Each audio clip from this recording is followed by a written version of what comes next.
Childline is an NGO dedicated to the welfare and protection of all children and young persons in Trinidad and Tobago.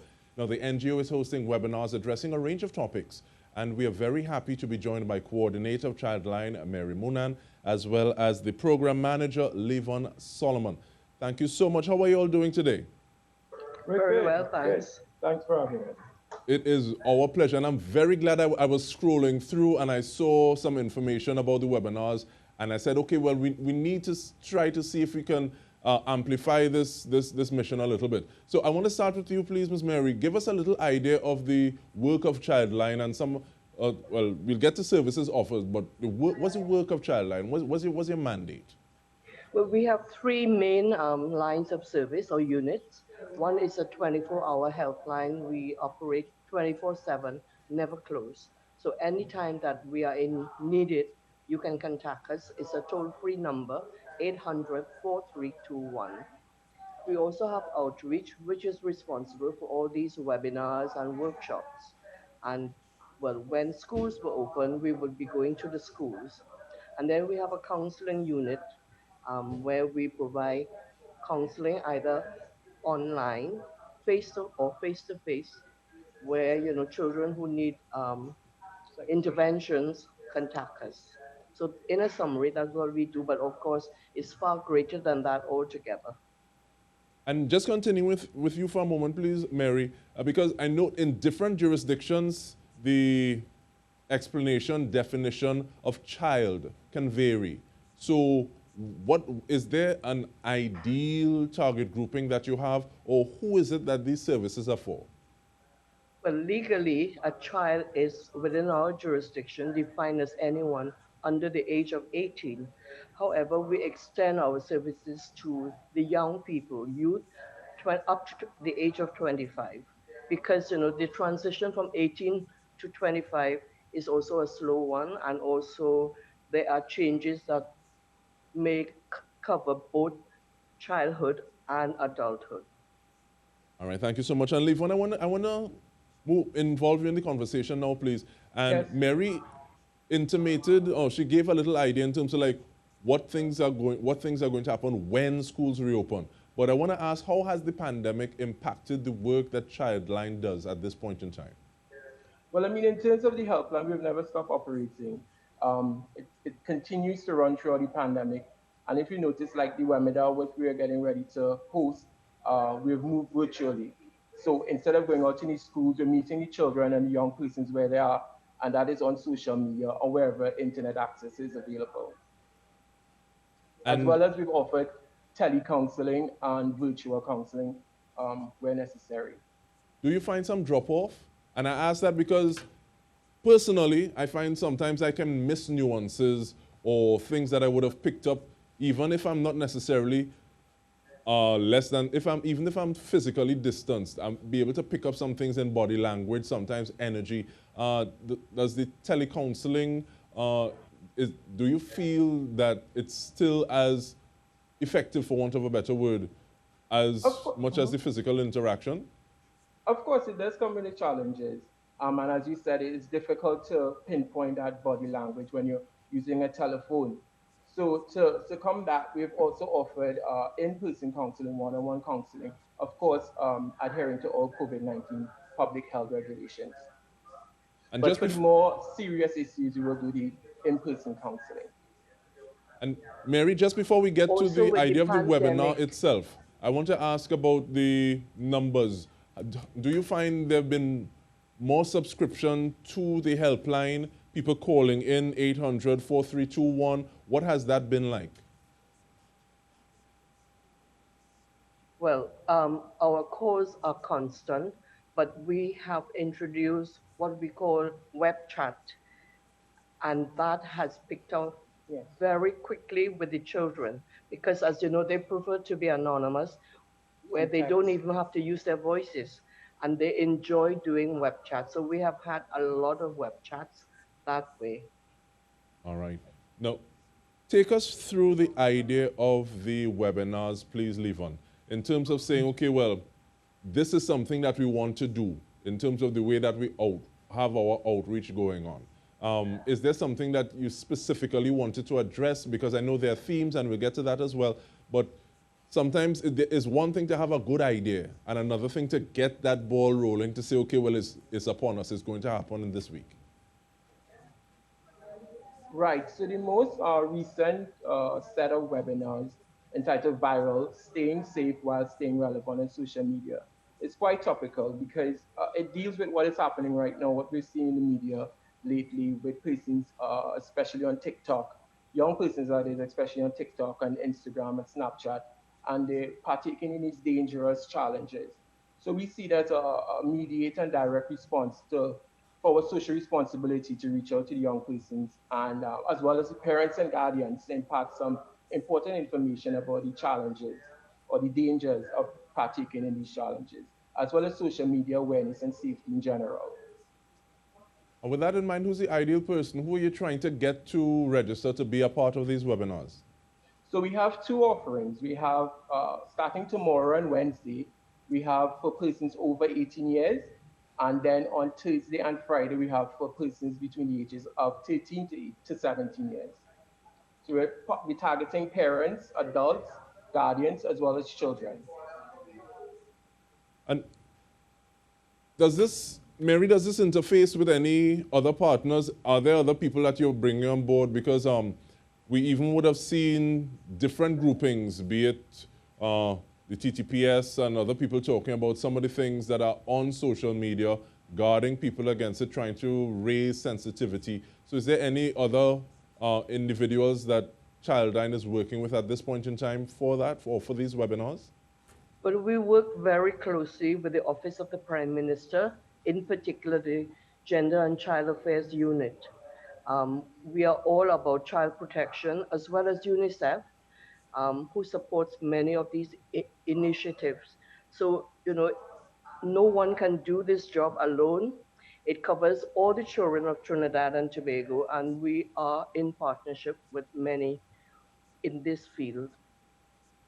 And people that you're not in partnership with as yet, but possibly would like to reach out to Childline to get on to you. And because once again, I go back to the fact that I saw this Instagram post that you all had just before the weekend started, and I reached out to you. I was very happy that I got the response that I did.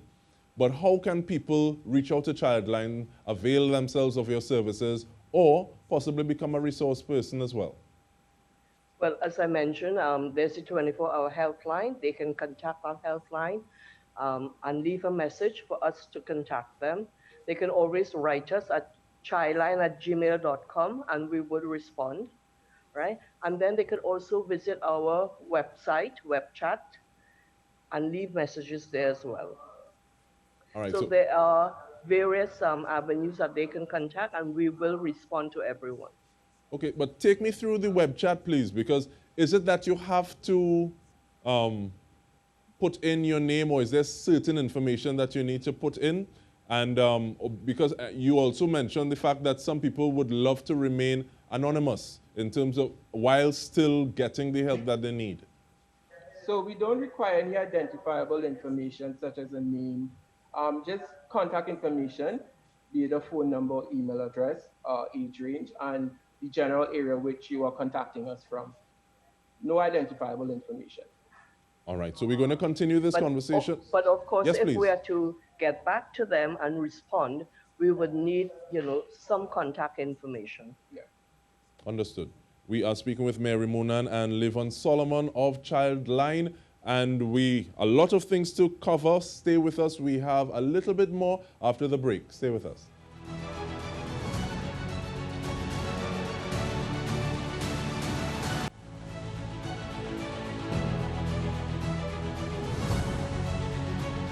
Welcome back. We are discussing Childline with Coordinator Mary Moonan and Program Manager Levon Solomon. Now, Levon, is this the first set of webinars that you all have had, or have you had previously, or do you have plan to have in the future?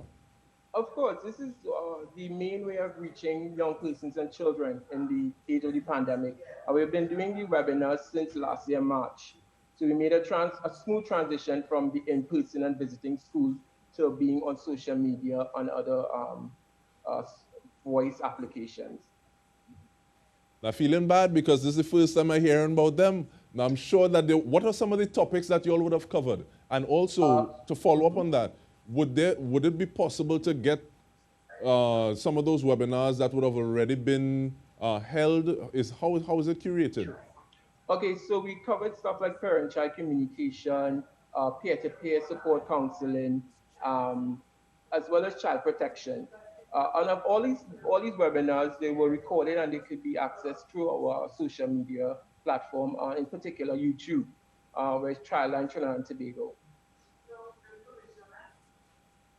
And does feedback determine what it is you all are going to address next? Or is it that you all have a schedule and you're going to roll out according to that schedule that you have? We have a schedule, yes, because work plan does not happen overnight. However, like this situation that has arisen because of the loss of two boys recently, we had to introduce something almost immediately because of the urgency of the situation. And many parents are not aware that connected with social media are certain hidden dangers and risks. So it is important for us to bring this to the forefront for the parents because parents are left behind by our children. They are way ahead of us in terms of social media, and many parents don't know how to monitor and track what they do. And this is something that parents need to do, especially with the younger children. And with that in mind, though, is it that what kind of tools will these webinars give? And I say that because some people may expect, different people would have different expectations. Some may expect, okay, well, they will have an idea of how to traverse some of these apps, whereas some others may just want to know some of those telltale signs to look out for. So what end of the spectrum are you all kind of going to appease? Well, it's all that and more. So we market it as a basic social media awareness web series for concerned children, parents, and guardians. So we'll cover introductory stuff like how to set up a social media account, to as important as what are the challenges that young persons are partaking in currently. For example, when you open a TikTok account, what kind of information is disclosed? How can they be used against a child? Yes. And what are the risks and dangers, etc. Not just from accidents, but also pedophiles are very much in the public domain in social media. And you say that, and this brings to mind two conversations that I've recently had. One with someone saying that we can't put all of the blame on tech companies, big data, because many times there are a host of things that we don't necessarily read. We just click, click, click, click, click, Yes. till we get to the end because we want to be able to use the service, want to be able to use the app. That is one. And somebody also said that there's a silhouette challenge right about now on TikTok, which was a perfect setting for people who would not necessarily have best interests for many people. So And that is true is that because something that you take into consideration with regard to these webinars? yes, we do, but our webinars are always carefully, produced and documented. But however, there are lots of people out there who have ill intent and they use it as a way to attract children for illicit purposes. I'm wondering, Levon, I could pick your brain a little bit so we get a few tips in terms of going forward. And also, I wanted to give me the exact dates. So, like you said, the one that is geared more towards parents or guardians, and the other one that is more geared towards the specific individuals or children themselves. So, remind me of those dates, please. And also, let me get a little 1-2 tip now. Sure, no problem. So the dates are tomorrow, Tuesday, the 2nd of February, as well as Wednesday, the 3rd of February, and that's for the persons 18 years and over. Time. And that's the one in tomorrow is 2:30 to 4:30. The one on Wednesday is 9:30 to 11:30 a.m. And the one on Thursday and Friday, the one on Thursday is 2:30 p.m. to 4:30 p.m. The one on Friday is at 9:30 a.m. to 11:30 a.m. and that one is for persons 13 to 18 years. All right, thank you so much. Mary, do you have you found during this period, and I say this period as in from last week March, well, last year's March to now, are there people who are saying, okay, well, this situation that I'm in is so totally different, I need an intervention? Have you found that to be the case, or do you find individuals just reporting for themselves or trying to get help for themselves as opposed to family situations? There's no doubt that the pandemic and the restrictions that it introduced has caused mayhem in many lives. For example, for the children, school is not just a place to go to learn academics. It is also the social breeding ground for our children, where they learn to do many things, socialize, detect danger, etc. And they have been deprived of this opportunity. And also, children are not allowed to play openly as they used to when we were children. So, of course, all of this created a lot of mental stress for the children as well as their parents, because parents now have to stay home and do virtual school with 2 or 3 children at the same time. This is a huge challenge. And on top of that, there's the frustration of economic difficulties. Many families are living below what they were accustomed to because of the lack of opportunities. So we have a whole host of mental stresses that could make life quite difficult. And many children have written us or called in to say that they find it quite challenging. But I'm glad that people are actually reaching out, because sometimes people think the need to reach out can also be a sign of weakness, and some people may not have the wherewithal to reach out at that the way that they would like to. But what you are saying about people reaching out, that also reminds me of another conversation that we've had, where some people have had to learn what protocols are there, and because there is a 24-hour service where people can contact them, they need to know, okay, well, this person can do this, that person. So then they need to know the spaces that they can refer individuals to as well. Has Childline found that to be the case in your situation as well? Yes, that we find that to be the case as well. And I'll also take this opportunity to make a plug for our app, the My Childline app, which is available on the Google Play Store as well as the Apple Store. And the app, it basically operates as a digital hub for all things child protection in Trinidad and Tobago. And from that app, persons could have direct access to emergency numbers and emergency information, as well as a list of Yeah. safe spaces throughout Trinidad and Tobago. And give me the name And of that all app our again, please. numbers. Sorry? Give me the name of the app again, please. My Childline app. Yeah. All right, great. And with that, with the press of one button, they can access our helpline, our online counseling, as well as other services. And that is so important. Thank you so much for the work that you do. Is there a cutoff point for the webinars as they're happening this week, though? Yes, the cutoff point is up to 2 p.m. tomorrow. 1 p.m. tomorrow. And the one for the children is up to 1 p.m. on Thursday. Okay, and we keep that in mind.